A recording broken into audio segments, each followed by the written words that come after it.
Merci beaucoup d'être là, c'est cool. Et merci beaucoup de m'avoir invité aussi ici. Je m'appelle Yann Holtz, je suis passionné de DataVis depuis pas mal de temps et c'est aussi ma profession. Et ce soir, je voudrais vous parler d'un projet que j'ai réalisé cette année dans lequel je liste plein de vis que j'aime beaucoup et essayer de comprendre ensemble qu'est-ce qu'elles ont en commun et comment est-ce que ça peut nous servir pour nos prochains travaux de DataVis pour faire en sorte qu'ils soient aussi beaux et intéressants que ceux que je vais vous montrer aujourd'hui. Donc ça marche pas. Si ça marche, voilà. Du coup, comment est-ce que j'en suis arrivé ici à faire ce genre de projet et à en discuter avec vous? Moi, pour faire un résumé très rapide, pendant plusieurs années, je travaillais dans la recherche. Je travaillais dans la recherche sur le blé, sur la génétique du blé, sur l'humain, la génétique de l'humain, les maladies mentales de l'humain. Et en gros, mon boulot, ça a toujours été d'être au contact de chercheurs et de les aider à mieux analyser et visualiser leurs données. Que ça puisse être pour des publications scientifiques, pour des petits sites web qui montrent les résultats, etc. Maintenant, je fais quelque chose de très différent. Je suis ce qu'on appelle software engineer, développeur, pour une entreprise américaine qui s'appelle Datadog. Et je fais encore de la data-viz, mais de manière très différente. On fait des dashboards très compliqués qui regardent des pétabytes de data, avec plein de features compliquées. Et du coup, je fais du code plus du React, du JavaScript, etc. Pourquoi est-ce que je vous raconte ça? C'est juste que, en gros, ça fait plusieurs années que je passe ma vie à réfléchir à qu'est-ce que c'est un bon graphique, regarder quels sont les bons, quels sont les mauvais, et essayer de comprendre la logique qu'il y a derrière. Quelque chose que je fais en plus de mon boulot, la nuit, les vacances et tout ça, c'est créer des petits sites web éducatifs qui permettent aux gens de comprendre un petit peu mieux ce que je fais dans le monde professionnel. Donc, vous avez peut-être déjà vu des sites comme Airgraph Gallery ou Python Graph Gallery ou D3 Graph Gallery. Donc, c'est des sites où je mets des exemples de graphiques et j'explique le code qui va avec et comment faire pour les fabriquer. Et plus récemment, j'ai aussi fait un site qui s'appelle From Data to Viz, qui explique à partir d'un jeu de données quel type de graphique on peut faire et dans quel cas il faut faire quel graphique. Et du coup, en fait, avec tout ça, je me suis retrouvé à avoir toute une logique. J'ai un jeu de données, comment est-ce que je peux faire pour le représenter et ensuite, quel code va me permettre de mettre en place ce graphique. Et en fait, pour moi, il manquait un petit peu un maillon dans tout ce pipeline. C'était, une fois que je sais quel graphique je veux faire, je sais à quoi je veux qu'il ressemble. En général, moi, ce que je faisais, c'est que j'allais dans Google et je regardais un petit peu des gens qui avaient fait pareil que moi avant pour m'inspirer, avoir des exemples jolis et me dire, tiens, ça c'est pas mal, cette couleur elle est jolie, cette fonte elle est pas mal, etc. Et donc, du coup, c'est pour ça que j'ai créé un site qui s'appelle DataVis Inspiration. Donc, l'idée, c'est au lieu d'avoir 150 000 tabs, 150 000 tabs c'est dingue, je mets de l'anglais partout, dans mon Firefox, de mettre tous ces projets de vis que j'aime bien dans un site web. Donc, je voulais essayer de faire une toute petite démo. On va voir si je m'en sors. Donc, ouais. Donc voilà, DataVis Inspiration, ça ressemble à ça. C'est un site web qui est relativement simple. Et en gros, l'idée, c'est juste de lister des vises que je trouve intéressantes, jolies, qui ont quelque chose, qui m'ont fait quelque chose, quoi. Quand je clique dessus, j'ai un grand écran. En général, je mets quel type de graphique, de quel type de graphique il s'agit. Je mets un petit peu de contexte pour comprendre de quoi ça parle. Et je mets quelques commentaires plus orientés DataVis. Pourquoi est-ce que j'ai bien aimé ce projet-là? Qu'est-ce qui m'a apporté? Et toujours un lien vers le projet lui-même. Quelque chose que je trouve utile aussi, c'est qu'il y a des petits boutons ici pour faire des recherches. Donc, par exemple, si je suis intéressé par un type de graphique en particulier, mettons, je sais pas moi, un heatmap, ben, en cliquant dessus, je vais avoir plein de heatmaps. Donc du coup, en fait, moi maintenant, ce qui se passe, c'est que quand j'ai un projet à faire, je veux faire une heatmap, ben, je commence par aller voir via ce site quelles sont les heatmaps qui ont déjà été faites, et j'essaie de récupérer des idées que je vais pouvoir utiliser dans mon projet. Un autre truc qui peut être pas mal, c'est que ça permet de sélectionner les outils. Donc si on est intéressé par R, par exemple, ben, j'ai plein de graphiques qui ont été faits avec R, et souvent il y a un lien derrière vers le code. Donc ça te permet d'avoir non seulement l'inspiration, mais en plus une petite longueur d'avance pour pouvoir le reproduire. Donc voilà, c'était une petite démo. Ah oui, un petit truc aussi, c'est que on peut, si on veut, aller voir seulement les images qui sont un peu en dark mode, un peu sombre, ou seulement celles qui sont un petit peu claires. C'est quelque chose qui se fait beaucoup maintenant sur Internet, d'avoir un dark mode qui est offert sur le site. Donc voilà, ça c'est le petit site que j'ai créé cette année, qui a été assez bien reçu par la communauté DataVis. Et donc du coup, en fait, quand je me suis retrouvé à faire ce travail, il y a une question que je me suis posée, c'est ok, mais maintenant, qu'est-ce qui fait que j'ai sélectionné ces projets de vis là? Qu'est-ce qu'ils ont en commun? Pourquoi est-ce que j'ai aimé ces vis là et pas d'autres? Et donc, du coup, j'ai passé pas mal de temps dans ma tête à essayer de réfléchir, voilà, quels sont les points communs, et je me suis dit que ça pouvait faire un sujet de discussion intéressant pour un meet-up, essayer de comprendre un petit peu ensemble qu'est-ce qui marche bien, qu'est-ce qui marche pas bien. Donc ça, j'étais persuadé d'avoir une idée géniale pour le talk de ce soir. Et puis en fait, là, dans les dernières semaines, en voulant faire le talk, je me suis aperçu que c'était quand même franchement pas une bonne idée. Parce qu'en fait, ça revient un petit peu à se dire qu'est-ce que c'est une bonne vise et qu'est-ce que c'est une mauvaise vise. Et en fait, il y a déjà quand même pas mal de gens qui ont écrit des bouquins sur le sujet, des centaines de pages. Et moi, j'arrive comme ça, là, avec mon sourire, pour essayer de résumer la situation en quelques slides. Donc en fait, je me suis rendu compte que c'était un petit peu impossible, mais je vais quand même essayer de vous donner 8 points communs que je vois dans toutes les vises que j'ai sélectionnées et qui, je pense, peuvent être réutilisables. Et l'idée, c'est aussi de donner des exemples, faire un peu des zooms sur des vises que j'ai trouvées quand même vraiment sympas, qui, je pense, valent le coup d'être vues. Une dernière question que je voulais aborder avant de commencer vraiment à rentrer dans le vif du sujet, c'est où est-ce qu'on trouve des graphiques de qualité? Donc, je ne sais pas, vous, si demain vous cherchez de l'inspiration pour votre projet, où est-ce que vous iriez pour trouver des graphiques et être sûr que vous allez trouver des graphiques de qualité?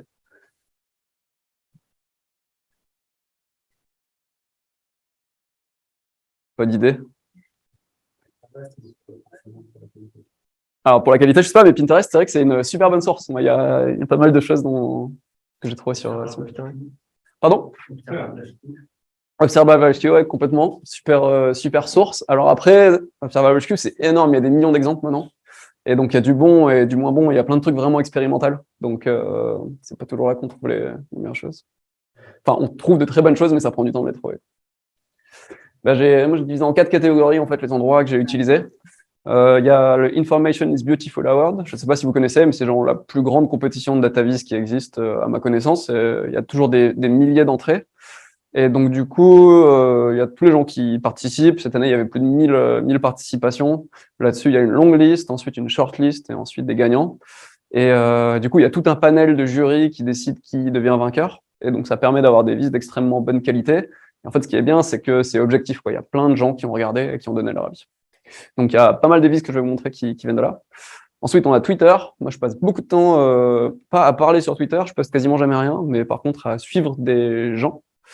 Et par exemple, il y a quelque chose que j'aime beaucoup qui s'appelle le Tidy Tuesday. Je ne sais pas si vous connaissez. C'est une sorte de challenge où tous les mardis, les gens essaient de prendre un nouveau dataset et de le représenter. Et les gens permettent, voilà, s'aident les uns les autres, se donnent des conseils et développent un petit peu leurs compétences en data vis. Donc il y a pas mal de choses que je récupère là-dedans aussi. Et plus globalement, plein de comptes Twitter sympas. Et ensuite, l'image que j'ai mis en bas à gauche, c'est pour montrer qu'il y a aussi des gens qui sont très influents dans le monde de la data vis, qui sont reconnus comme étant des spécialistes. Je pense par exemple, je sais pas moi, à des gens comme Nadia Bremer ou Martin Lambrecht, qui vont toujours publier des vis de qualité. Donc c'est une manière d'être sûr que ça va être de la qualité. Et il y a aussi des organismes, par exemple le New York Times ou les Décodeurs du Monde. C'est des gens que je suis beaucoup et en général, quand ils publient quelque chose, on est à peu près sûr que ça va être de la qualité. Et en bas à droite, c'est moi. Du coup, forcément, c'est moi qui ai créé ce site-là, donc il y a un énorme biais qui est quels sont les vis que moi j'aime, quels sont les sujets qui m'intéressent, qu'est-ce qui me touche. Donc du coup, c'est un talk qui va être très biaisé. Et la dernière chose, c'est qu'en fait, dire qu'un graphique est bon ou mauvais, c'est quelque chose qui est très compliqué et qui est souvent très subjectif. Et en fait, on va voir dans ce talk qu'il y a plein de fois où les gens ils sont juste pas d'accord. Et du coup, à la base, en faisant le talk, je me disais, mais ça va être génial, en fait, je vais regarder est-ce qu'une vise a beaucoup de likes sur Twitter, et si elle a beaucoup de likes, c'est que c'est une vise de qualité. Et en fait, non, ça marche pas du tout, il y a plein de contre-exemples comme ça. Donc là, vous avez le nombre d'Elisabeth qui dirige l'Angleterre, et donc bon, bah, c'est 1, ensuite c'est 2 quand il y avait la première ministre, plus la reine d'Angleterre, puis en plus 0 une fois qu'il y a eu une démission, et bon, bah, tout ça, ça a fait plus de 100 000 likes sur Twitter. Donc on se retrouve dans une situation avec un graphique qui a pas une qualité incroyable, et pourtant énormément de gens qui en parlent. Donc voilà, le nombre de likes va pas fonctionner à tous les coups, même si bon bah des fois ça fonctionne quand même. Voilà, donc maintenant je vais rentrer dans les 8 petites ampoules, les 8 petites choses qui m'ont frappé à chaque fois pour montrer qu'une vis devient de bonne qualité, devient connue, a un impact ou pas. Et la première chose qui est assez frappante, c'est à quel point ce dont parle la vis est souvent plus important que la vis elle-même. Du coup, là, j'ai un exemple d'une carte qui est quand même plutôt de mauvaise qualité. Donc, pourquoi est-ce qu'elle est de mauvaise qualité? C'est une carte de l'Europe. Et en fait, on a une palette de couleurs qu'on appelle divergente. Ça va de rouge au bleu. alors qu'il n'y a pas trop de raison pour ça. Et en fait, quand on regarde la carte, ben, c'est assez compliqué de comprendre, si on regarde pas les chiffres, qu'est-ce qui est fort et qu'est-ce qui est faible. Par contre, le sujet, il est assez rigolo. Enfin, du moins, ça a intéressé pas mal de monde. Et du coup, une fois de plus, on se retrouve avec un graphique qui a énormément d'audience, malgré sa qualité. Donc en fait, là, la première chose, c'est quand on travaille sur un sujet, il faut vérifier qu'on est sur un sujet qui va un petit peu intéresser les gens, parce que sinon, on n'a aucune chance d'attirer l'attention, tout simplement.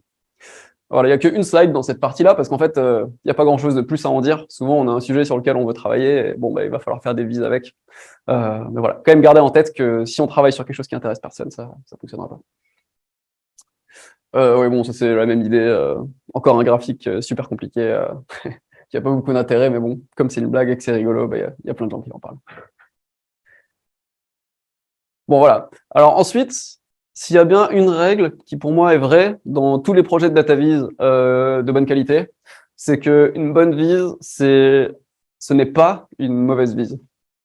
Et donc en fait, une des premières choses à faire pour réussir à faire un projet data vise de qualité, c'est d'éviter les grandes erreurs de data vise qui existent. Donc qu'est-ce que j'appelle une grande erreur de data vise? Donc, si je vous montre ce graphique-là, c'est quelque chose que j'ai recyclé d'un autre talk, parce que c'est un sujet que j'aime beaucoup, les erreurs en data vise. Si je vous montre ce graphique-là, est-ce que vous pensez que c'est un bon graphique ou pas? Et surtout, si c'est pas un bon graphique, pourquoi est-ce que c'est pas un bon graphique? Je sais pas si vous avez des idées. Voilà, pas de somme, la somme va pas à 100%. La 3D, c'est pas fou. Ah, c'est facile, là, il y en a plein. Le nombre de secteurs exagérés, les couleurs, tout ça. Voilà, bon, en gros, il n'y a rien qui va, quoi. Il n'y a rien qui va. Celui-là, il est facile, on va refaire des plus durs. Et d'ailleurs, c'est un site qui s'appelle What the Fuck Visualization, qui est pas mal, qui répertorie un peu plein de sites, plein de data vis qui vont pas. Et c'est une bonne manière d'apprendre qu'est-ce qui va pas. Juste une petite parenthèse, parce que c'est un sujet qui revient souvent en DataVis. On dit souvent que le graphique en camembert, c'est un mauvais graphique et qu'il faut l'éviter, mais on ne sait pas toujours pourquoi. Donc du coup, moi, mon explication la plus simple, c'est celle-là. Là, vous avez 3 camemberts. Est-ce que vous pouvez voir un pattern dans ces 3 camemberts? Et du coup, ça, c'est exactement la même data, mais représentée avec un bar plot. Et donc là, on voit bien que ABCDE est croissant à gauche, stable au milieu et décroissant à droite. Et du coup, en fait, ça pour moi, c'est juste une slide qui montre, qui prouve assez facilement pourquoi est-ce que le graphique en camembert fonctionne pas bien. En fait, l'œil humain, il arrive pas bien à lire les angles d'un graphique en camembert et du coup, souvent, on peut passer à côté de l'information. Alors qu'avec un bar chart, ça se passe mieux. C'est un exercice que j'aime bien, moi, comprendre les erreurs de la data vise. Donc, je vous propose d'en faire encore 2 autres.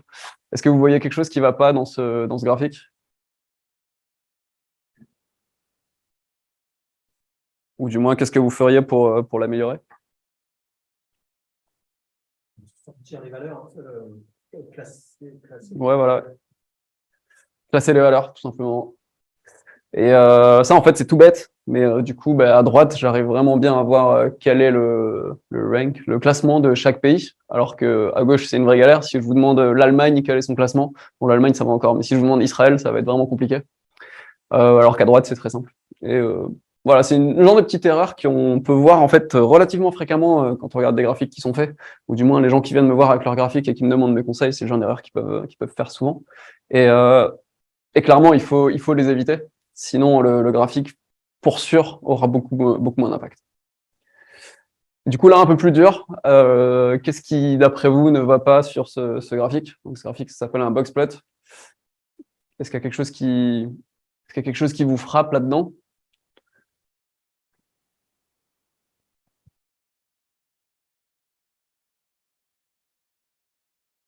Pas besoin de couleurs. Effectivement, les couleurs servent à rien, mais c'est pas le plus grave. Mais je suis d'accord que les couleurs servent à rien.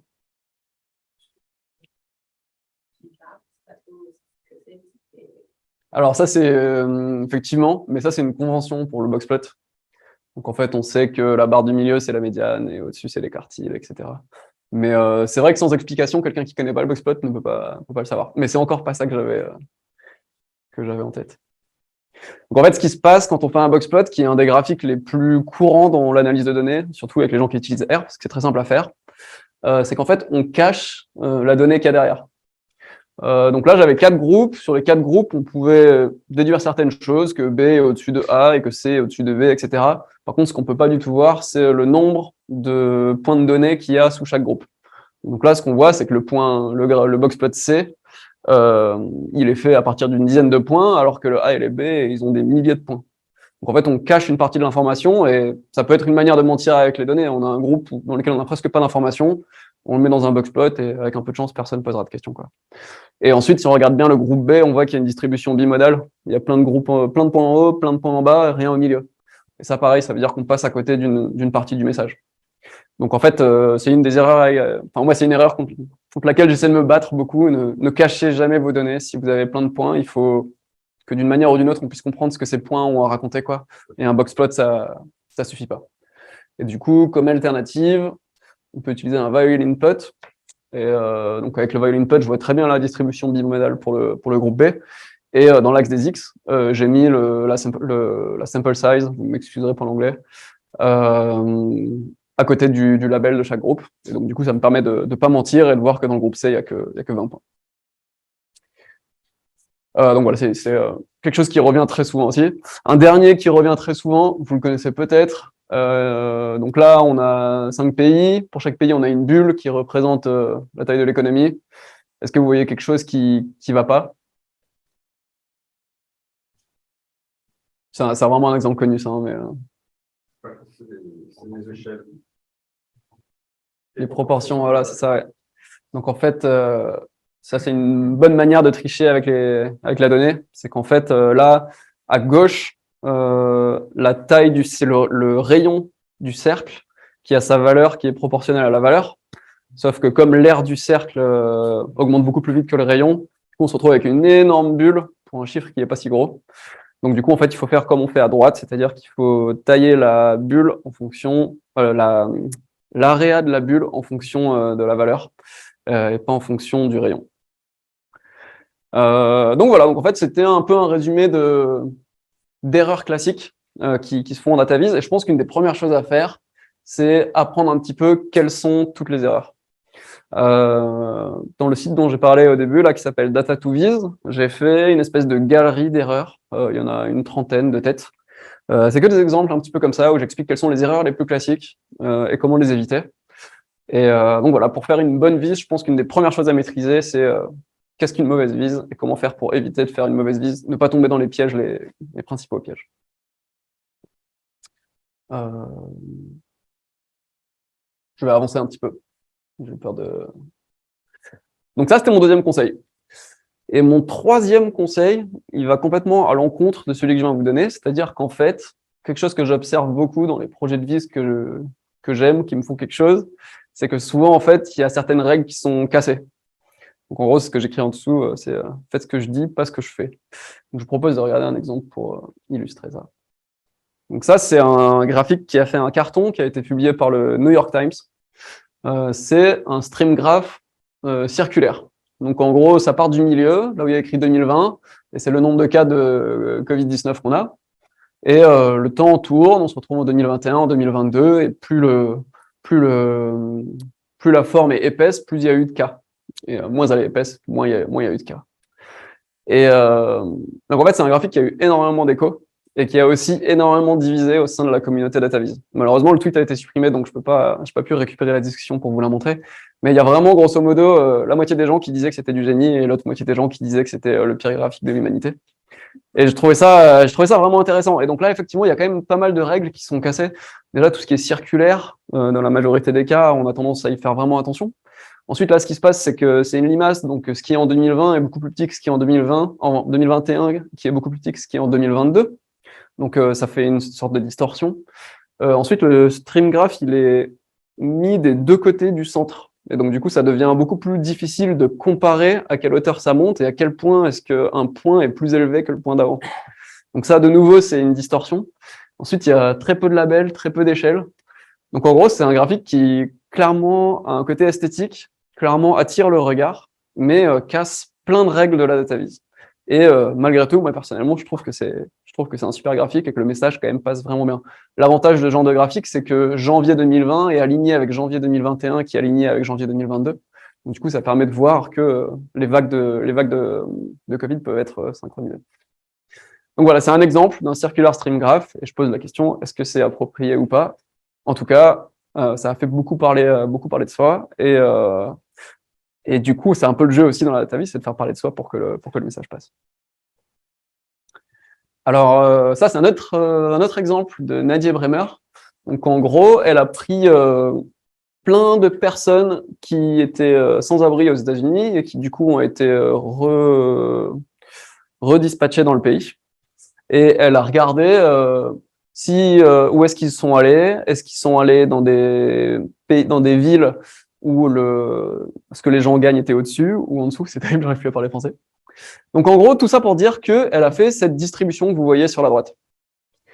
Et ce que je trouve à la fois fantastique et étrange dans ce graphique, c'est qu'il y a toute cette partie sur la gauche qui ne sert en fait strictement à rien, qui n'apporte aucune information. Toute l'information, elle est juste dans la droite, dans la distribution, dans le graphique de densité. Et il y a un concept qui est super connu en DataVis qui s'appelle le data to ink ratio. Donc l'idée, c'est que il faut mettre des formes que là où elles servent à quelque chose et ne pas dépenser d'encre pour rien, pour que l'information soit la plus condensée possible. Et donc du coup, là, on a un graphique qui va complètement à l'encontre de ce principe-là, parce qu'on a 2/3 du graphique qui sert à rien. Par contre, ce que je trouve fantastique, c'est que cette forme sur la gauche, elle a un aspect esthétique super fort, elle attire le regard, et donc une fois de plus, c'est un graphique qui a eu beaucoup de succès et qui, je crois, a eu un award, alors qu'à la base, c'était juste une distribution sur la droite. Donc voilà, donc là, ce dont je viens de dire, ce dont je viens de parler, c'est 2 exemples où les règles de DataVis ont été cassées, mais à la sortie, on se retrouve quand même avec un graphique de qualité qui a beaucoup plu à l'audience. Donc, il y a des règles en DataVis, mais parfois, il faut savoir les casser. Et ce qu'il faut, c'est avoir un petit peu de recul pour comprendre quelle règle peut être cassée et va apporter quelque chose, et quelle règle ne doit pas être cassée, parce que ça reviendrait à tricher ou cacher de l'information. Et pour ça, je pense qu'il n'y a que l'expérience qui va, et un jugement de valeur et une réflexion. Je suis d'accord avec toi, ça ne sert à rien, parce qu'en fait, c'est comme quand on dit que l'enseignement, c'est répéter les mêmes choses. Là, en fait, ça répète l'information. On voit quand même que plus c'est foncé, plus c'est dense, plus ça veut dire qu'en face, c'est plus gros, enfin plus épais. Effectivement, donc, ça mais répète l'information, donc ça met l'accent sur des choses importantes. Alors, ça ne sert pas totalement à rien. c'est une manière optimiste de voir les choses, mais moi, si je regarde que la distribution sur la droite, je vais tout savoir autant qu'en regardant la forme qu'il y a sur la gauche. Il n'y a aucune information supplémentaire. Alors, Oui. on peut dire que la répétition permet de faire plus rentrer le message dans la tête des gens. Pourquoi pas? C'est une idée qui peut se défendre. Mais en général, c'est pas l'idée qu'on a dans la DataVis, notamment quand on lit des bouquins sur ce concept de data to ink ratio. Parce que finalement, c'est quand même beaucoup de place qui est prise pour ça, quoi. Mais j'entends l'argument de on répète, donc. Moi, c'est un graphique que j'aime beaucoup. Hein. Pour moi, l'intérêt principal, c'est que du coup, ça attire l'œil des gens, parce que c'est un côté esthétique, quoi. Le débat ouvert pour voir si répéter 2 fois la même information a un intérêt ou pas. Je sais pas, c'est un débat qu'on peut avoir. Donc voilà, il y a des erreurs qu'il faut éviter, mais des fois on peut les faire quand même et appeler ça des erreurs ou pas. Et du coup, ensuite, quelque chose qui m'a frappé, c'est à quel point il y a une diversité dans tous les graphiques que j'aime. Donc moi, dans mes sites web, je classe tous les graphiques en, je crois qu'il y a 43 catégories et en sous-grandes catégories. Donc du coup, ça fait déjà pas mal de diversité, 43 types de graphiques. Mais on pourrait se dire, bon, il y a 43 types de graphiques, mais en fait, tout le monde utilise tout le temps les mêmes. Tout le monde fait des bar charts, tout le monde fait des graphiques en camembert et tout le monde fait des line charts. Mais en fait, si en dessous, ce que vous avez ici, c'est un tree map. Chaque carré, c'est un type de graphique. Et plus le carré est gros, plus j'ai sélectionné beaucoup de projets de ce type de graphique. Donc par exemple ici, là, vous avez le carré bar plot. Donc vous voyez qu'il y a beaucoup de bar plots, vous voyez qu'il y a beaucoup de line charts, et vous voyez qu'il y a beaucoup de cartes, beaucoup de maps. Mais quand même, ce qu'on voit aussi, c'est que tous les carrés sont représentés et qu'il y a vraiment tous les types de graphiques qui sont utilisés. Et ça, c'est quelque chose que je trouve vraiment intéressant et qui aussi prouve que si demain on veut faire des graphiques de qualité, eh ben, il faut avoir une bonne connaissance de quels sont les types de graphiques pour réussir à comprendre lequel va être le plus adapté à nos données, à notre besoin, à la question qu'on se pose. Ça, c'est quelque chose que je trouve assez intéressant. Pendant une conférence au Portugal il y a 2 ans, il y avait un workshop sur la data viz.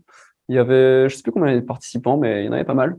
Et ils ont demandé à chaque participant, pour chaque type de graphique qui est listé sur la gauche, est-ce qu'ils savaient ce que c'était et est-ce qu'ils en avaient déjà réalisé. Donc, si on prend le pie chart qui est tout en haut, il y a quasiment 100% des gens qui savent ce que c'est et quasiment 100% des gens qui en ont déjà fabriqué un. Si on prend le arc diagram, tout en bas à gauche, il y a aucun des participants qui savait ce que c'était et aucun des participants qui du coup ne l'avait fabriqué, et ainsi de suite. Et donc on voit qu'il y a des types de graphiques qui sont connus et qui ont été faits par tous, donc camembert, histogramme, bar chart, scatterplot, etc. Ceux-là, il n'y a pas de problème, tout le monde les connaît. Mais par contre, moi, ce que je trouve frappant, c'est que très vite, les pourcentages diminuent. Donc en fait, ce que j'essaie de dire ici, c'est qu'il y a vraiment beaucoup de graphiques qui sont très peu connus. Et vous, si demain vous faites de la data viz, il faut connaître ces types de graphiques parce que c'est trop dommage de passer à côté si réellement c'est ça dont vous avez besoin. Euh, une autre étude frappante, en ce moment, je suis en train de lire un bouquin de Alberto Quero qui s'appelle How Charts Lie, et il commence par montrer un scatterplot tout simple. Et il explique qu'il y a eu des études qui ont été faites en demandant dans la rue aux gens s'ils comprenaient ce graphique, qu'est-ce qu'il voulait dire. Et il y avait qu'une trentaine de pourcents des gens qui comprenaient réellement ce que le scatterplot voulait dire. Donc en fait, là où j'essaie d'en venir, c'est qu'il y a vraiment encore un gros gap entre ce qui est possible de faire en data viz et ce que les gens font vraiment et ce que les gens connaissent. Et donc du coup, pour faire une bonne data viz, il faut être au courant, il faut se cultiver à ce niveau-là. J'en reviens sur ce projet que j'ai fabriqué qui s'appelle From Data to Viz, qui liste un petit peu toute cette liste et qui propose cet arbre de décision. Donc, vous décrivez le dataset que vous avez et ça va vous proposer tous les types de graphiques que vous pouvez faire. Je vais pas rentrer dans le détail parce que c'est pas le sujet d'aujourd'hui, mais voilà, vraiment un des conseils forts que j'ai, c'est prenez le temps de connaître tous les types de graphiques et prenez le temps de comprendre lequel va être le plus approprié à votre donnée. Et du coup, je vous propose un petit exercice. Là, on a un tout petit tableau, donc on va imaginer plein d'outils, React par exemple, ou R, Python, Svelte, Tableau. On imagine qu'on a plein d'outils, et pour chaque année, depuis 2015 par exemple, on sait quel pourcentage des gens qui ont été interrogés dans l'étude l'ont utilisé, et quelle a été leur opinion entre 1 et 10 sur la qualité de l'outil. Vous me suivez? Ok, je vous laisse quelques secondes réfléchir dans votre tête. Comment est-ce que vous représenteriez cette information sous forme graphique?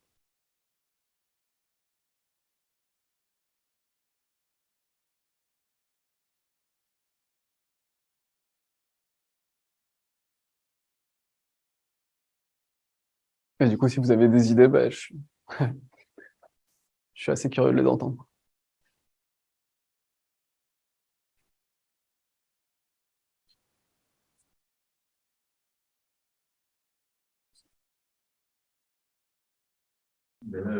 Je dirais que c'est un bar chart. Un bar, alors, est-ce que tu peux me décrire un peu plus à quoi il ressemblerait le bar chart? Mais à un moment, comme je pense, avec la montée d'utilisation de React, par exemple. Ah, alors du coup, tu vas faire que pour React? Ben, s'il faut mettre plusieurs, le plus simple sera en ligne. Une ligne? Ok. Donc du coup, on va avoir plein de lignes comme ça, les unes à côté des autres, quoi. Ben, peut-être. Je ne sais pas. Alors le problème, c'est que si tu mets une ligne, du coup, tu vas pouvoir représenter que have used ou que l'opinion, mais ça va être compliqué de mettre les deux dimensions, quoi. J'aime pas trop mettre les deux sur le même graphique parce que c'est beaucoup plus facile à comprendre l'opinion. C'est Mhm. vraiment de l'utilisation. C'est deux concepts différents. Ouais, ok. C'est intéressant. Utiliser de la couleur. Ah, par exemple, avoir deux axes et une couleur pour l'opinion et une couleur pour l'utilisation. Non, c'est comme je disais, par exemple des stack bars avec chacun dessus. Ouais. Par exemple, la barre représenter exemple, le pourcentage d'utilisation, et en couleur, sur chacune des barres, tu pourrais mettre opinion. Ok. Ok, ouais. Alors, le problème, c'est que la couleur, c'est beaucoup plus facile, beaucoup plus difficile à lire que la hauteur d'une barre. Alors, du coup, déjà, ce que je trouve qui est intéressant aussi, c'est qu'on se rend compte qu'en fait, très vite, c'est compliqué, quoi. On a un tableau avec 4 colonnes, et déjà, on se demande un petit peu ce qu'on peut faire. Et donc, en fait, décider quel type de graphique va être le plus approprié, c'est vraiment une gymnastique mentale à faire qu'il faut travailler. Et une des meilleures méthodes pour trouver la meilleure solution, c'est d'avoir une très bonne connaissance de quelles sont les options, quoi. Du coup, je vous propose une solution qui n'a pas été faite par moi, mais que je trouve assez fantastique. Donc, du coup, on a un axe des X. Est-ce que l'opinion était négative, donc des notes plutôt proches de 0, ou est-ce que l'opinion était positive, plutôt des notes autour de 10? Ensuite, est-ce que les gens l'ont utilisé, ou est-ce que les gens l'ont pas utilisé? Excusez-moi, l'ont pas utilisé ou l'ont utilisé? Et ensuite, du coup, j'ai un trait pour chaque outil. Donc ça s'appelle un scatter plot connecté, connected scatter plot, groupé par outil. Donc, du coup, exemple, je prends par exemple React. React qui est tout en haut ici. Bah, je vois qu'en 2016, il avait déjà des opinions très positives, mais il n'était pas encore énormément utilisé. Et que ensuite, quelques années plus tard, il avait encore des opinions très positives et il était très utilisé. Ensuite, si je prends Redux, par exemple, vous devez peut-être pas connaître Redux, mais Redux, c'est quelque chose qui permet de faire du state management en React.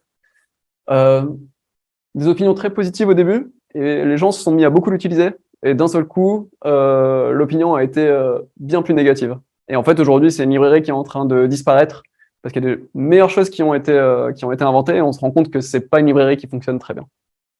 Et du coup, en fait, moi, ce graphique, je le trouve fantastique, parce que c'est vraiment la meilleure manière de représenter toute cette information. On arrive vraiment à suivre chaque outil et à comprendre comment est-ce qu'il a évolué dans le temps en suivant 2 valeurs numériques. Alors, je l'ai peut-être pas bien expliqué, mais donc en fait, là, ça va être 2016, 2017, et petit à petit, le trait devient de plus en plus coloré et de plus en plus gros. 2016, 2017, 2018, 2019, 2020, 2021. Alors, attendez, en fait, je comprends votre désarroi. Est-ce que je l'ai préparé? En fait, ce qui se passe, c'est ça. Donc, en fait, ça devient effectivement beaucoup plus simple à comprendre. C'est un graphique qui est interactif, du coup, en passant la souris dessus, on comprend beaucoup mieux qu'est-ce qui s'est passé. Ça fade out tous les autres et ça met bien en avant celui-là. Désolé, j'aurais dû commencer par là. Donc, voilà. Est-ce que je vais m'en sortir? Super. Ce que je vais essayer de vous prouver ici, c'est qu'il y a beaucoup de types de graphiques différents. C'est pas facile de comprendre à partir d'un jeu de données lequel utiliser. Et du coup, il faut vraiment essayer de bien connaître toutes les options pour pouvoir réussir à trouver celle qui va le mieux aller avec vos données. Il y a un problème avec ça, c'est que si vous, qui êtes déjà intéressé par la data vis, vous n'avez pas forcément en tête tous les types de visualisation possibles, ça veut aussi dire qu'il y a plein de gens qui vont pas être capables de comprendre votre graphique. Donc ça, c'est quelque chose qu'il faut vraiment garder en tête, comprendre à qui est-ce qu'on parle. Si on est en train de faire quelque chose pour un concours de data vis, on peut faire quelque chose de compliqué. Si on fait quelque chose pour faire des prospectus dans la rue, il va falloir faire quelque chose de beaucoup plus simple. Et une des manières aussi de pouvoir faire quelque chose de compliqué, même si l'audience ne le connaît pas, c'est de faire des graphiques qui expliquent, qui prennent par la main l'utilisateur pour expliquer un petit peu comment est-ce que le graphique fonctionne. Et ça, c'est un exemple que j'avais envie de montrer parce que je le trouve assez fabuleux. Donc ça, c'est un exemple de Nadia Bremer, qui est en fait ce qu'on appelle un chord diagram. Et du coup, elle a une espèce d'animation au début qui explique comment est-ce que ce graphique fonctionne. Donc ça parle de téléphonie mobile. Chaque partie ici, c'est un opérateur mobile. Donc là, on a Apple, par exemple. HTC, c'est un site qui est un petit peu vieux maintenant. Il y a des compagnies qu'on ne connaît même pas. Et donc, ce que je veux montrer ici, c'est pas forcément comprendre en détail comment est-ce que le graphique fonctionne, parce que c'est un graphique qui est un peu compliqué, ça prendrait du temps, mais juste montrer qu'il y a des techniques qui permettent de prendre par la main l'utilisateur et faire en sorte qu'il arrive à nous suivre et à comprendre ce qui se passe réellement dans son graphique.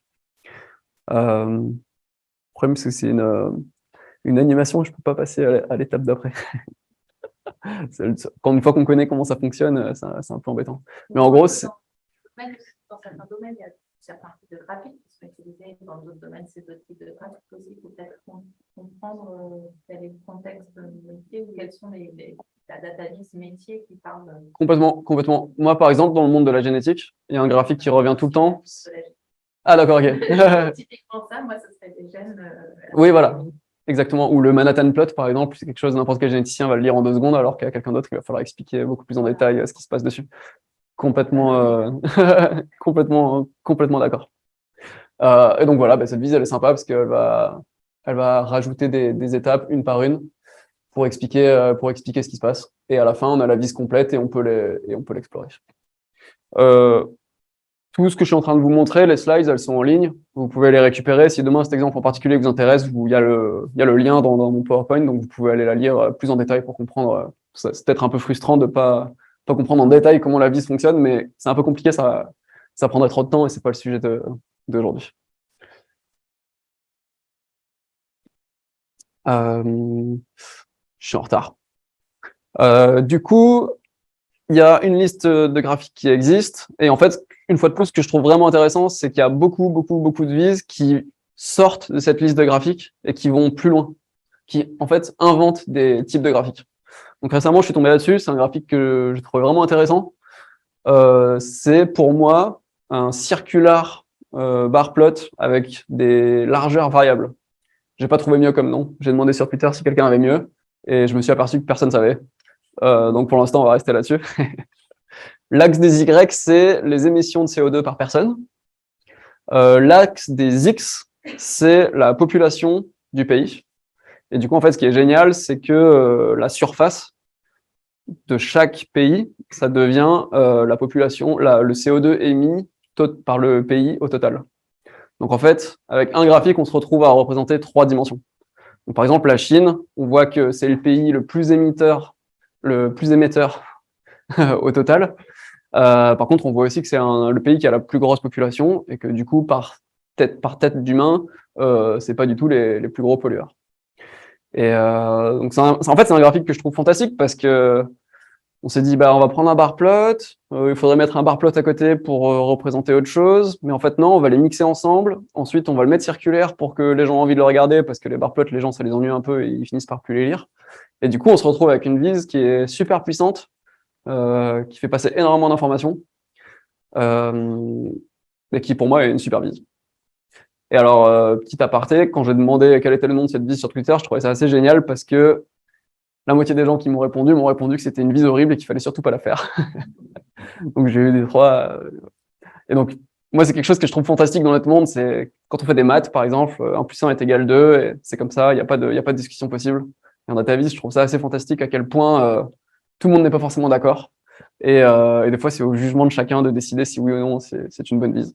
Personnellement, je trouve que ça allait vraiment très bien. Il y a objectivement une distorsion des surfaces quand même. C'est vrai. Je suis d'accord. Sauf, alors, c'est quelque chose qu'il faut vérifier parce qu'en fait, D3 par exemple, je ne sais pas s'ils ont utilisé D3, a une scale qui permet de faire du circulaire comme ça en calculant l'aire de chaque slice et du coup rétablir cette distorsion. Je ne suis pas allé vérifier, il faudrait mesurer entre le 0 et le 5 et le 5 et le 10 s'il y a le même espace. Je pense que tu as raison et qu'il y a une distorsion. Je pense que tu as raison. Ça, c'est un autre exemple qui a eu une récompense au Information is Beautiful Award. Ça parle d'immigration aux États-Unis. En gros, chaque petit point, c'est une centaine d'immigrés. La couleur dépend d'où est-ce qu'ils sont arrivés. Et du coup, on voit un petit peu l'histoire des États-Unis via l'immigration. Et honnêtement, j'ai absolument aucune idée de comment est-ce qu'on pourrait appeler ce type de graphique. C'est une pure invention de A à Z. Vraiment, je sais pas. Je pense que ça n'a pas de nom. Et voilà, c'était juste pour illustrer le fait que c'est important de connaître les types de graphiques parce que ça nous permet d'avoir un point de départ sur ce qu'on peut faire. Et c'est important aussi de se dire que on a un papier, un crayon et on est dans une science où on peut absolument tout faire. Donc, laissez libre recours à votre imagination, n'hésitez pas à aller le plus loin possible. Est-ce que tu as une idée sur la manière dont il a été fait, ce graphique? Non. J'ai beaucoup de questions parce que je me demande comment j'aborderais un truc pareil. Franchement, je sais pas. Je sais pas du tout. Il y a toute une page où il y a énormément de détails, mais je sais pas exactement comment est-ce que ça a été fait. Je serais curieux de savoir aussi. Je vais essayer d'accélérer un petit peu, histoire de pas y passer 1000 ans. Voilà. Alors ensuite, un autre point que j'ai trouvé assez frappant, c'est à quel point les annotations, c'est vraiment quelque chose qui fait la différence en DataVis, à quel point il faut les utiliser le plus possible et à quel point ça rend les graphiques agréables à lire. Ça, c'est un graphique qui, je trouve, illustre assez bien ce concept. Donc en fait, là, on parle de Serena Williams et du coup, on regarde son classement au WTA, classement de tennis. Donc du coup, plus c'est à gauche, plus le classement est mauvais, et quand c'est 1, c'est qu'elle était première. Et du coup, on voit un petit peu son histoire. Globalement, elle était quand même pas mal première. Et on voit les moments où elle n'était pas première. Et en fait, ce qui est génial, c'est que à chaque moment où elle n'était pas première, il y a une petite annotation. Et du coup, en fait, on a vraiment une histoire qui est lue de haut en bas, de 97 à 2022. Et ça nous permet vraiment de faire un résumé, voilà, la vie de Serena Williams via son classement au tennis. Et je trouve ça fantastique. Et en fait, si on avait fait le même graphique, mais avec des annotations à côté, ça aurait été beaucoup plus compliqué à lire. Donc globalement, ça vaut vraiment le coup de faire en sorte d'expliquer le plus possible l'histoire sur le graphique pour que l'utilisateur n'ait pas besoin de faire des allers-retours entre le texte et le graphique. Et ça, c'est vraiment quelque chose qui revient de manière super fréquente sur tous les graphiques qui sont de bonne qualité et qui ont un impact. Si quand vous lisez le journal, le New York Times, le Financial Times, c'est quelque chose qu'ils font vraiment énormément. Voilà, ça c'est un autre exemple du Financial Times, le cours du rouble, et on voit à quel moment est-ce que le rouble s'écrase, et à chaque fois, c'est tout bête, hein, il y a vraiment pas grand-chose d'écrit, mais c'est vraiment ça qui fait que le graphique est intéressant et donne de l'information. Intéressant, c'est de savoir, par exemple, le graphique, la plupart des gens, la moitié des gens disaient qu'il était nul et l'autre disaient que c'était bien. Est-ce que c'est des gens qui sont spécialisés en DataVis qui ont l'habitude de faire des graphiques et à mon avis, qui sont un peu puristes et la question, c'est est-ce qu'on fait des graphiques pour les gens qui font de la DataVis ou est-ce qu'on fait des graphiques pour le grand public? Là, en l'occurrence, c'était ça, quoi. Je suis complètement d'accord. Et moi, c'est quelque chose que je passe mon temps à répéter, c'est que quand on fait un graphique, la première chose à laquelle il faut penser, c'est qui est-ce qui va lire mon graphique, parce qu'on va pas du tout faire la même chose en fonction de qui va le lire. Et c'est une bonne question. Qui m'a répondu? Je sais pas. C'est ça. J'ai aucune idée. Probablement des gens intéressés, parce que c'est des graphiques très grand public, en fait. Ah, celui-là est vraiment très grand public, ouais. Devant son journal, avec un simple coup d'œil, comprendre vite son graphique et qu'il n'a pas besoin d'un doctorat pour ça, quoi. Ouais, complètement. Donc, c'est pas la même. Complètement. Forcément, en fait. Carrément. Faut toujours savoir à qui on est en train de parler et des fois on sait pas. Encore un autre exemple. Là, c'est une technique que j'aime beaucoup. C'est pour ça que je voulais le montrer. Quand on fait un line chart comme ça avec plein de couleurs, quelque chose que la plupart des gens font, c'est mettre une légende. On fait une ligne bleue et ensuite en dessous il y a un petit carré bleu qui veut dire Suisse, quoi. Et ça, en fait, c'est beaucoup moins puissant que mettre ce qu'on appelle des inline legends, des légendes sur le graphique. Parce que, encore une fois, il y a ce concept de devoir faire l'aller-retour entre la légende et les lignes et on s'y perd et on finit par plus réussir à vraiment suivre ce qui se passe. Quand vous faites un graphique avec des lignes comme ça, n'hésitez pas à aller mettre les labels directement sur la ligne. C'est 1000 fois plus simple à lire et les gens réussiront à vous suivre. Donc voilà pour cette partie. Et donc la partie d'après, ensuite, c'est pour parler un petit peu d'interactivité. Introduction à l'interactivité. Il faut faire attention à DataVis à pas confondre interactivité et animation. C'est quelque chose qui fait souvent de la confusion. Donc l'animation, c'est un graphique qui bouge, mais on n'a aucun contrôle sur le graphique, à part mettre pause ou revenir en arrière. Donc c'est l'exemple le plus connu, on en voit partout maintenant, c'est les bar charts, les courses de bar chart. On voit des barres qui évoluent, etc. Ça, c'est de l'animation. Et l'interactivité, c'est différent, c'est quand on interagit avec la souris. Moi, je voudrais parler d'interactivité plus que d'animation. Parce qu'en fait, l'animation, je trouve qu'il y a beaucoup de cas où ça sert pas à grand-chose et où ça prend beaucoup de temps pour rien. Je vais pas montrer cet exemple parce que je commence à plus avoir de temps, mais en gros, c'est un exemple où on a la mortalité par jour qui évolue, et on la voit qui évolue, et en fait, c'est sur 20 ans, et donc il y a le graphique qui apparaît comme ça, tout doucement, pendant 20 ans. La vidéo, elle dure 3 minutes. Et, euh, et en fait, je trouve ça incroyable à quel point tout le monde a trouvé ça génial. C'est un graphique qui a eu beaucoup d'impact. Mais moi, personnellement, j'avais vraiment pas 3 minutes à donner à ce graphique, et j'ai trouvé ça insupportable que la ligne, elle apparaisse tout doucement. Euh, donc du coup, je pense que l'animation, c'est quelque chose qui peut être génial. Ça peut apporter de l'information, ça peut faire en sorte que les gens regardent parce que c'est quand même joli. Mais il faut faire attention à ne pas en abuser. On pourra revenir dessus si vous voulez plus tard à la fin, s'il nous reste du temps. Donc l'interactivité, par contre, c'est ça. C'est par exemple, on a 5 régions du globe et on veut rajouter un petit bouton pour que les utilisateurs, en fonction de ce qui les intéresse, ils cliquent sur le bouton qui les intéresse le plus. Moi, je suis passionné de data, je suis passionné de tech, j'adore coder, j'adore faire des trucs compliqués. Et donc, moi, faire ce genre de choses, ça m'éclate. Et je trouve ça super puissant et super intéressant. Et donc, j'ai tendance à me dire, bah ouais, je vais mettre ça sur ma page web, et comme ça, bah, les gens, ils vont pouvoir explorer et trouver ça génial. Et en fait, il y a des études qui sont vraiment intéressantes. Donc ça, c'est un talk de quelqu'un qui s'appelle Gregor Heisch, qui est un peu une star de la DataVis. Il a travaillé au New York Times pendant plusieurs années, et maintenant, c'est le fondateur de DataWrapper. Et en fait, il a fait un talk où il explique qu'ils ont traqué dans les articles du New York Times quel pourcentage des gens interagissaient avec les graphiques. Donc, typiquement, cliquer sur les boutons que j'ai montrés auparavant. Et ce pourcentage, il est aux alentours de 15%. Donc, en fait, ce qu'il montre, c'est que globalement, on dépense énormément d'énergie à faire des graphiques interactifs, mais il y a très, très, très peu de gens qui les utilisent. Donc, en fait, pour moi, il y a 2 conclusions à tirer. La première, c'est il faut vraiment réfléchir à 2 fois si oui ou non ça vaut le coup de mettre en place de l'interactivité, parce que la plupart des gens ne vont pas l'utiliser, et ça demande énormément de travail. Et la deuxième conclusion, c'est que tout ce qu'on voit sur le graphique d'un premier coup d'œil, sans avoir besoin de cliquer, c'est ce qu'il y a de plus important. Il faut que les gens ils soient capables de comprendre le graphique sans cliquer dessus, sans passer la souris dessus, parce que en fait, sinon, la plupart des gens, ils vont juste pas comprendre de quoi est-ce qu'on est en train de parler. Et c'est quelque chose que je trouve assez frappant, en fait, quand je sélectionne mes projets de Viz, à quel point, des fois, il y a des projets qui sont super compliqués, que je trouve magnifiques, qui technologiquement sont vraiment à la pointe, et qui, en fait, ont très peu d'écho, et sont très peu partagés, ont très peu de feedback. Je trouve qu'il y a vraiment un déséquilibre entre ces 2 concepts-là, quoi. Donc, toujours garder en tête que c'est pas parce qu'on va faire un truc plus compliqué, plus interactif, que les gens vont plus le lire et vont plus être intéressés. Je voulais montrer. Je peux te permettre, là encore, il faut connaître la cible, parce que le New York Times, c'est plutôt des gens vieux qui ont pas une culture d'interactivité très grande par rapport à une population très jeune. Les jeunes ont plus tendance à interagir. Alors, c'est une très bonne remarque. C'est une carrément très bonne remarque.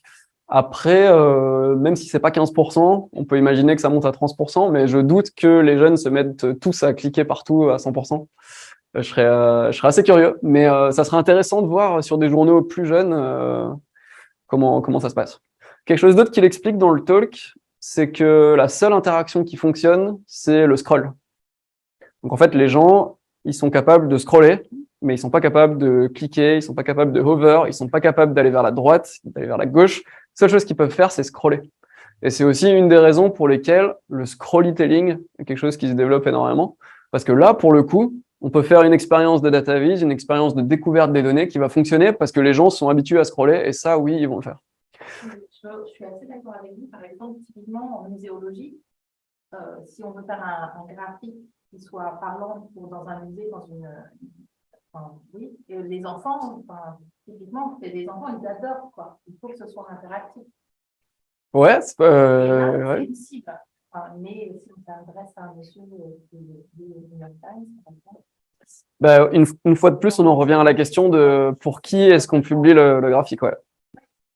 c'est dans les... C'est vrai que j'avais jamais réfléchi à comment designer des vis pour les enfants. C'est clairement ça. Mais Les enfants, ils veulent, et ils apprendront plus vite une interaction avec le graphique, en fait. Ouais.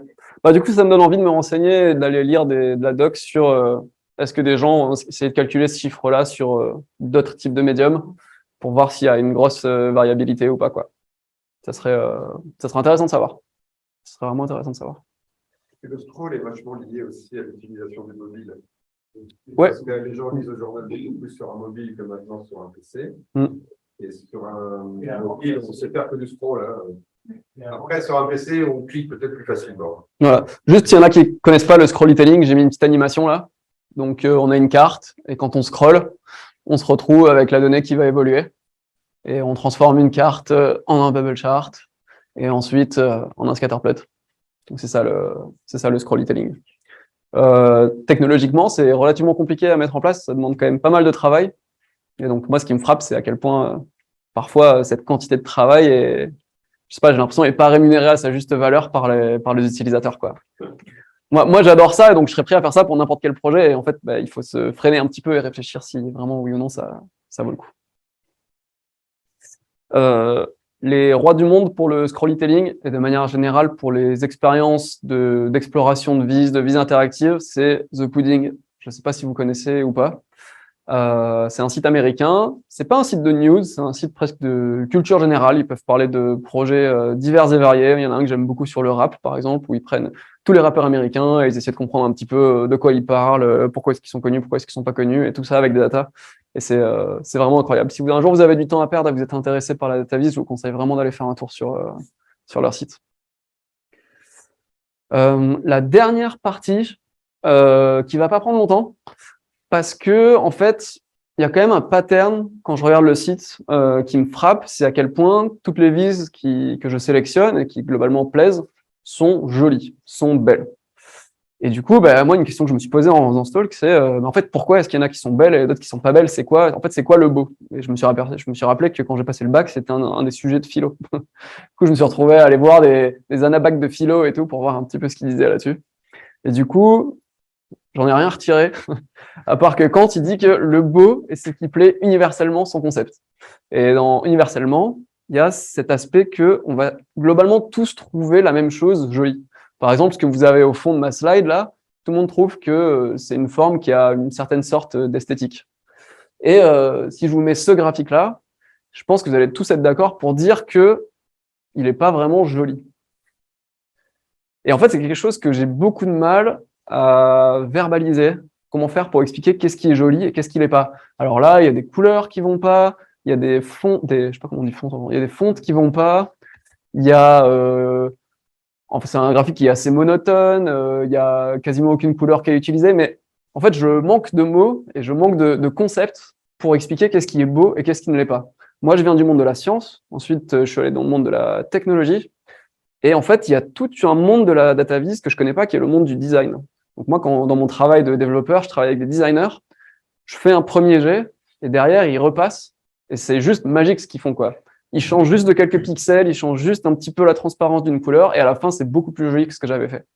Et en fait, voilà, je comprends pas vraiment pourquoi, mais il y a des vis qui sont belles et d'autres qui sont pas belles. Donc ça vous sert pas à grand chose ce que je dis, mais juste, je pense que c'est là que DataViz Inspiration, ça prend tout son sens. C'est-à-dire que moi, comme je ne sais pas faire quelque chose de joli, je vais m'inspirer sur des graphiques que je trouve jolis pour essayer de récupérer des couleurs, récupérer des idées. Là, par exemple, là-haut, j'ai un dégradé de couleurs. C'est quelque chose qui est fait assez souvent et qui ressemble bien à quelque chose. Du coup, en fait, je pense que c'est important d'essayer de considérer notre viz pas seulement comme quelque chose informatif et scientifique, mais aussi comme quelque chose qui doit être joli. Donc, on a un petit peu un côté artiste dans notre travail. Et personnellement, c'est de loin le côté que je maîtrise le moins dans ce que je fais, et j'ai encore beaucoup à apprendre là-dessus. Il y a 2 sites web dont je voudrais parler, c'est Behance et Award, qui sont pas spécifiques DataViz, mais qui sont des sites de design, qui parlent de design, qui montrent des awards. En fait, c'est toutes les semaines, ils choisissent le plus beau site web qui a été publié. Et du coup, c'est des énormes sources d'inspiration, parce que ça va vraiment très très loin dans les designs proposés. Et voilà, si vous cherchez à améliorer un petit peu vos capacités de designer, je pense que ça vaut le coup de passer du temps sur ce genre de site et essayer de comprendre comment est-ce qu'il fonctionne. Et voilà, j'en arrive à la fin. Donc du coup, les 8 points dont j'ai parlé aujourd'hui, c'est cela. J'espère que ça peut vous aider à réfléchir la prochaine fois que vous avez une vise à faire, récupérer un petit peu des idées que je viens de partager. Et pour moi, quelque chose que je trouve vraiment fantastique dans notre travail, c'est à quel point est-ce qu'on peut être créatif. Il y a quelque chose qui me fait peur en créant un site qui s'appelle datavisinspiration.com, c'est que du coup, tout le monde se mette à utiliser les mêmes concepts, se mette à faire les mêmes graphiques, et que du coup, ça devienne triste. Là, ce que vous avez à droite, c'est une image que je trouve vraiment frappante. C'est l'évolution des logos de marques, de plusieurs grandes marques. Et en fait, ce qu'on voit, c'est que dans les 20, 30 dernières années, il y a eu une uniformisation des logos qui est quand même assez frappante. Et c'est vrai pour plein d'autres choses dans notre vie. Et en fait, je trouve qu'il y a un petit peu un côté triste là-dessus. Et donc, du coup, moi, ce que je voudrais dire en ouverture de ce talk, c'est être inspiré, oui, mais garder de la créativité, ça me paraît indispensable. Et quand je vois quelqu'un qui invente un nouveau type de devise, ça, je trouve ça vraiment fantastique. Donc, voilà, n'hésitez pas à être créatif plus que suivre le chemin qui a déjà été tracé, quoi. Et la dernière chose que je voulais dire, c'est que je trouve qu'on vit une époque incroyable pour la datavise parce que il y a quelques années, c'était quelque chose dont seule une dizaine de personnes parlaient. Et aujourd'hui, c'est vraiment quelque chose dont tout le monde commence à parler, notamment le grand public. Ça, c'est une couverture de New York Times où on a un graphique qui prend toute la une du New York Times. C'est quelque chose qu'on n'aurait pas pu imaginer il y a quelques années et qui est en train d'arriver maintenant. Donc, je trouve ça fantastique et faites des graphiques. Et voilà. Je m'appelle Yann Holtz. Sur Twitter, je suis sur Airgraph Gallery parce que c'est de là que j'ai commencé. Le site dont j'ai parlé, c'est datavisinspiration.com. Et si vous voulez avoir les slides, elles sont sur mon GitHub. Donc, je suis holtzy sur GitHub. Et j'ai un repo qui s'appelle Talk, dans lequel il y a tous mes talks. Et du coup, c'est déjà en ligne. Vous pouvez y accéder comme vous voulez. Et voilà, j'ai dit tout ce que j'avais dit.